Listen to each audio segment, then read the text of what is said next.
Ladies, blokes, and non-binary folks, welcome back to Brownlow Books.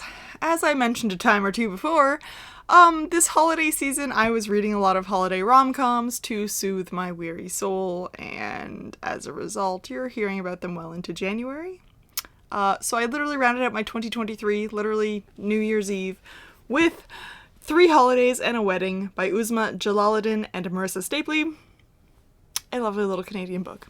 So, I don't want to tell you the whole synopsis. I'm literally gonna read what was on Goodreads, because I just feel like you need to know what this is maybe about, given that it's 3 holidays and a wedding.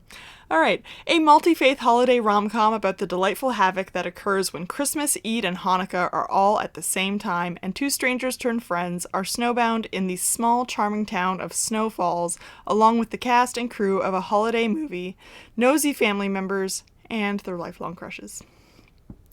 So, what do I love about it? Well, I think this represents the best of Canada, first of all. Doesn't matter where you come from, it matters that you're here. Love that.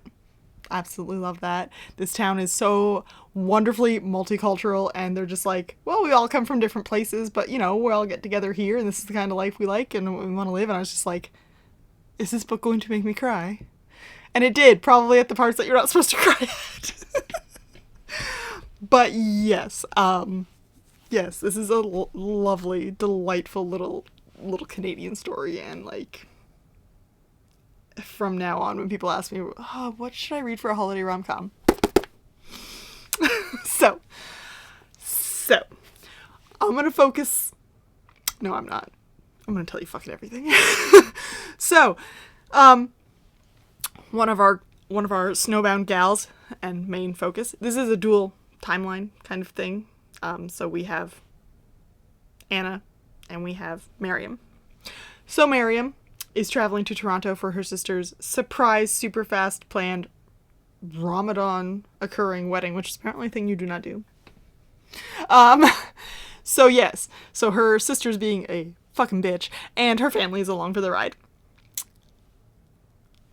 They get snowbound in Snow Falls, as I said, which is a town outside of Ottawa, which would honestly probably never have an airport. So, Miriam's childhood crush, Saif, is also there. I love them together. They give me such like Amar and Rayanne vibes from Little Mosque on the Prairie, which is something I have been dying for, and nobody has been able to give me like the right book for that.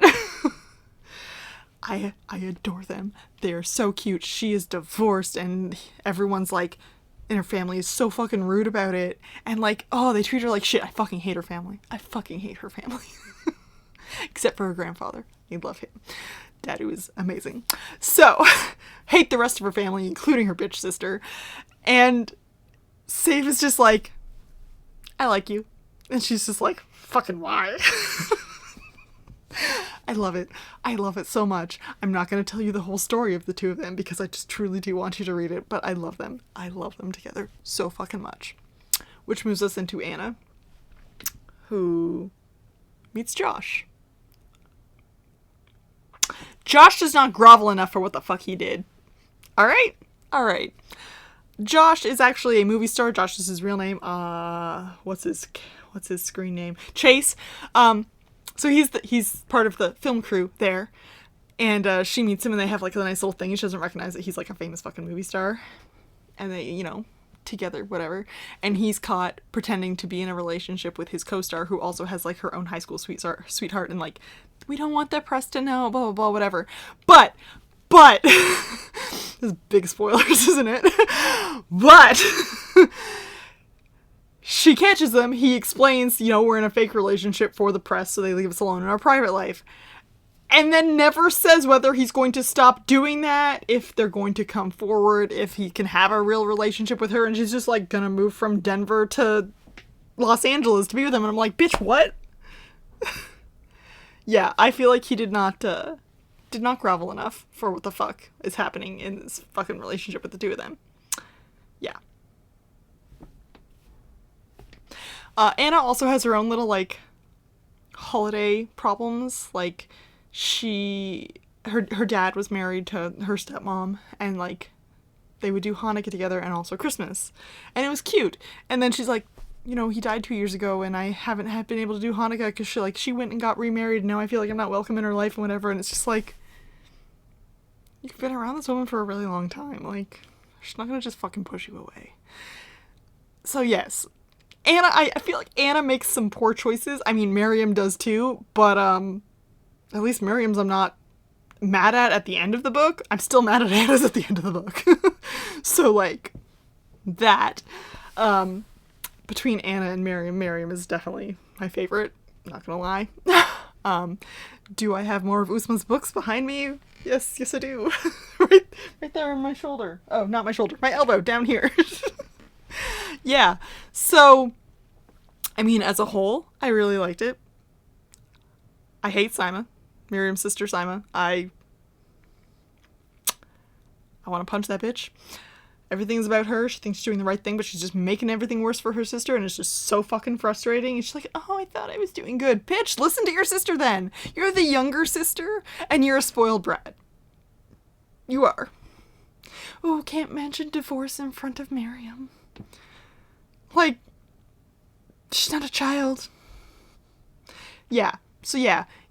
I'm happy by the end of it that Miriam is standing up for herself, but yeah, Anna is not my favorite.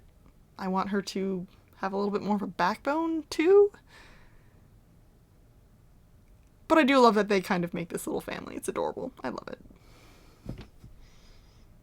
As a whole, I love it. It works together. It works that Anna and Miriam's stories are different, but still kind of similar. It's very much a cultural thing, I guess. But, yeah, I loved it. I loved this book. I don't know what else to tell you about it, because I feel like I told you the main two things that I love and the things that I hate. So, like, I mean, the town is just delightful. The town is a character into itself, and I love that in a book where, like, the setting plays as much of a role as, like, the actual people do. I love that. So the reason they're there obviously is snowed in, but they're there for, like, a week. And there's probably a lot of people going, doesn't snow for a week. In which case I will refer you to January 1999 in Toronto, where we literally had to call in the military to dig us out. They were pushing snow into the fucking harbor, okay? Like, it was a fucking mess. It is absolutely a thing that can happen. It can absolutely snow that long and that hard, okay? This is fucking Canada, particularly Southern Ontario and into the Maritimes, alright? I don't know what happens in the north.